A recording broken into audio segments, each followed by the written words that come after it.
Bem, meus amigos, estou aqui de volta, disponível à sua audição, à sua visualização, voltando ao assunto ainda da semana passada, que é o julgamento de Bolsonaro e mais 7 por tentativa de golpe, né? Se você achar que esse meu comentário é bom, você pode dar um like. Se você não estiver ainda inscrito no canal José Neumann de Pinto do YouTube, você pode se inscrever e dar um like. Se você quiser discutir alguma razão do meu comentário, discordar e tal, você tem toda a liberdade para fazê-lo, tá? É só comentar no espaço adequado aqui. Bom, para surpresa nenhuma minha, o Supremo Tribunal Federal condenou o Bolsonaro a 27 anos e 3 meses de prisão e os outros 7 membros do chamado núcleo crucial, julgados na semana passada, tiveram no mínimo ali 16 anos de pena. As penas pesadas. Nós estamos acostumados a ver o Supremo aliviando muitas penas de grandes bandidos, do crime organizado, muito longe destas. Mas isso aqui apenas nós nos acostumamos a ver. Não estou acusando ninguém, não estou aqui lamentando-se que é isso. O fato é este, é um fato, né? São penas muito pesadas. Mas o Supremo está unido Primeiro, o Supremo Tribunal Federal está unido ao Poder Executivo e em combate com o Poder Legislativo na conivência dos 3 poderes. Você sabe que na democracia de Montesquieu, os 3 poderes, legislativo, executivo e judiciário, devem conviver. No Brasil, eles são coniventes e estão estabelecendo uma relação com o cidadão que é uma relação, digamos, de poder praticamente absoluto. Na prática, absoluto. São todos muito bem remunerados, têm todos garantidos meios de vida excelentes pelo seu vencimento mensal, pago por nós, que estamos fora da casta e que pagamos impostos que são altíssimos.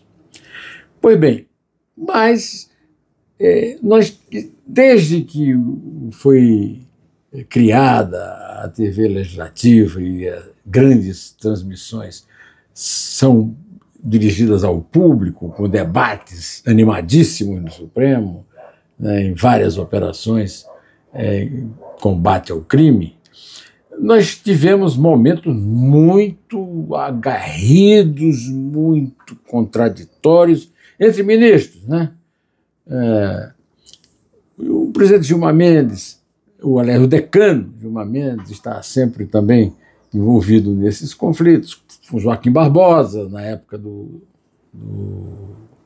Mensalão. E isso não é novidade para nós. A novidade para nós é que agora eles se uniram ferreamente para defender o próprio poder das críticas que são feitas pelos adversários do poder constituído, que se reúnem na oposição e têm graves deficiências de uso do poder, né? Numa democracia aberta, numa votação que foi bastante disputada, não foi uma votação assim espetacular e que é contestada pela oposição por causa da ausência de, segundo a oposição, de um voto auditável, ou seja, voto impresso, então que é uma coisa do passado. Não vamos nem discutir isso aqui. O que eu vou discutir é o seguinte: agora está havendo uma coisa absurda, surrealista, que é a seguinte: o voto divergente do ministro Luiz Fux está causando um verdadeiro rebuliço nos membros da primeira turma e nos visitantes da votação final do julgamento. O presidente, o grande advogado carioca, e o decano, o advogado mato-grossense, Barroso e Gilmar Mendes. Essa não é mais uma animosidade manifestada de forma pessoal, direta, como era no passado, como foi na época da Operação Lava Jato. Não. Agora é tudo assim. Por exemplo, não se esperava, pelo menos os ministros majoritários, no caso, o chefão de todos, Alexandre de Moraes, o presidente da sessão, Cristiano Zanin, e mais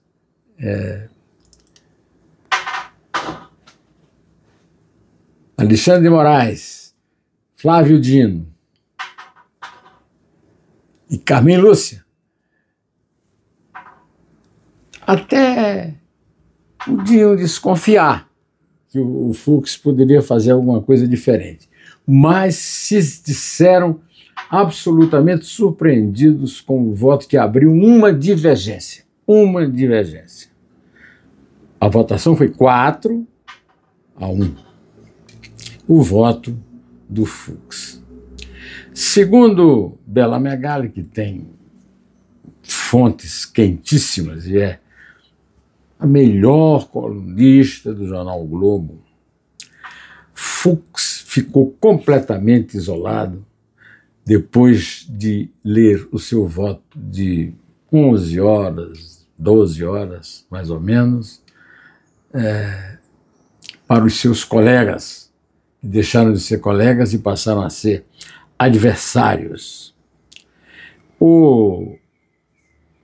Na reportagem a respeito, na cobertura que ela fez a respeito das consequências do voto divergente do Fux, ela cita a mensagem passada por pelo menos 3 ministros, que ela não identificam, porque nessas brigas do Supremo, antigamente até se identificavam, hoje não mais, é tudo no anonimato, né? Mas que o Luiz Fux perdeu o poder de construir articulações e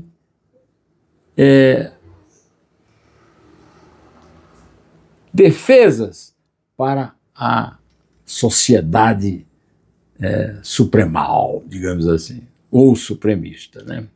Consensos dos quais ele não fará mais parte, né? Segundo Bela Megali, a palavra usada pelos ministros sobre o Fux é que ele foi esvaziado. Mais do que os 2 ministros colegas dele, nomeados pelo Bolsonaro, o Cássio Nunes Marques e o André Mendonça. Bom, outra colunista bastante enfronhada nas coisas do Supremo Tribunal Federal, por conta da sua militância partidária no PT, pela qual perdeu o emprego de apresentadora da Bolsonaro News, né?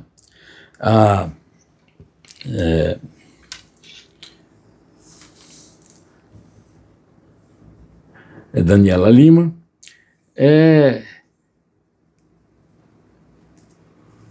o ministro está sendo chamado de desleal.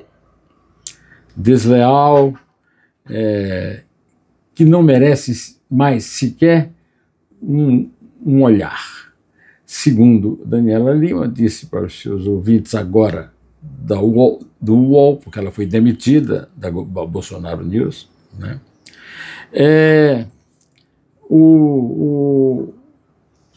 Dos 5 participantes da sessão, o próprio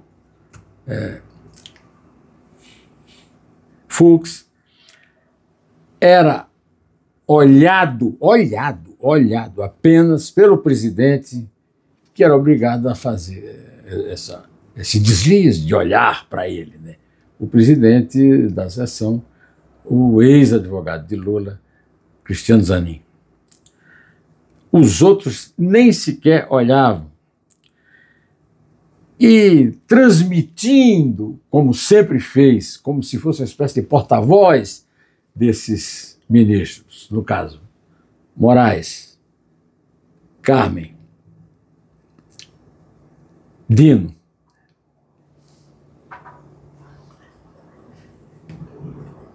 o ministro, todos ligados ao Alexandre de Moraes, que também faz parte da primeira turma, eles consideraram que o voto do ministro Fuchs foi politizado. Aí a primeira coisa que eu recorri para ver é quem nomeou Fuchs. Quem nomeou Fuchs pertencia a algum partido político? Pertence. É a senhora Dilma Rousseff. Ninguém disse isso em toda a discussão. Bela Megali não citou, Daniela Lima não citou, ninguém lembrou que Luiz Fuchs foi nomeado ministro do Supremo Tribunal por Dilma Rousseff. Ah, meus amigos, isso é para deixar claro que o Luiz Fuchs, na verdade, está fazendo um jogo bolsonarista. E eu quero lhe fazer uma pergunta, assim, uma pergunta meio boba, né? O que é que Dilma tem de bolsonarista, hein? Por que ela indicou o Luiz Fuchs, hein? E aí eu fui verificar nos próprios textos dessas colegas e nas críticas muito duras feitas por Marco Aurélio Mello em frequentes e bem apoiadas críticas ao processo como está sendo julgado, as penas, as condenações e tudo. O Marco Aurélio Mello tem elogiado o voto do Fuchs como nunca fez na vida. O Marco Aurélio sempre foi um combatente, sempre foi um outsider, sempre foi um maverick, né? Inclusive comigo, nós tivemos até uma séria discussão que você lembra muito bem lá no Roda Viva, né? Mas os 3 ministros e as jornalistas consideraram, no caso principalmente a Daniela Lima, considerou que o voto do ministro foi politizado porque ele citou a Lava Jato.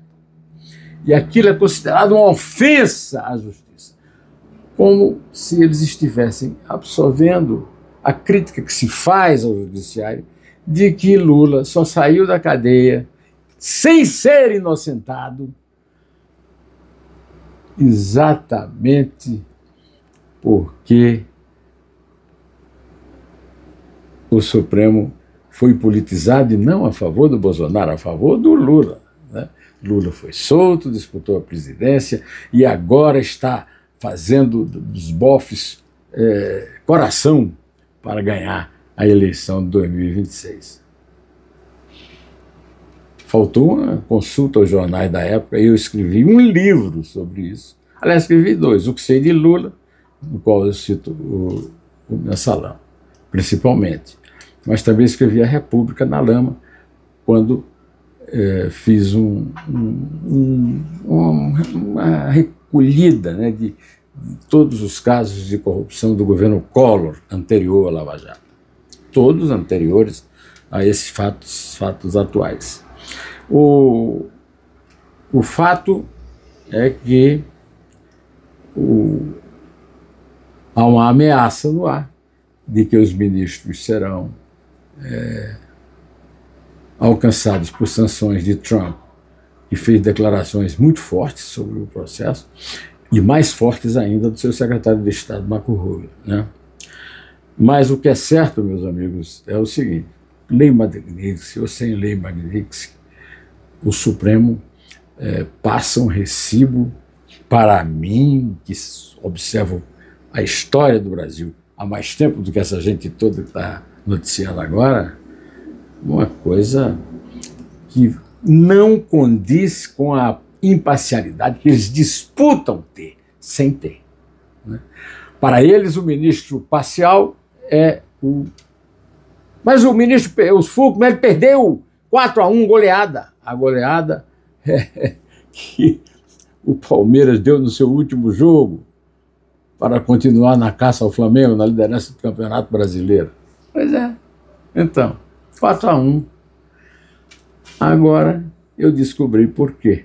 Eu vi no seu site o Deltan Dallagnol, que era o procurador que perdeu seu cargo por causa da perseguição judicial contra o juiz Sérgio Moro e ele, da Operação Lava Jato.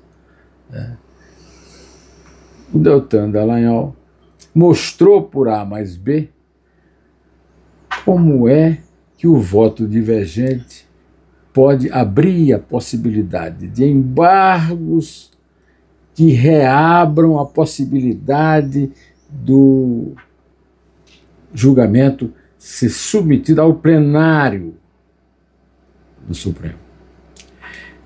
Isso aí, mesmo isso, é o seguinte, é só para ganhar tempo. Talvez o próprio Dallagnol diz no seu vídeo, né, que é uma coisa para o ano que vem, 2026, enquanto que, se não houvesse embargo infringente, se o voto fosse unânime, né, fosse 5-0, aí sim o Bolsonaro já podia até ir para a cadeia, né, porque ele foi condenado à prisão, né, fechada. Né.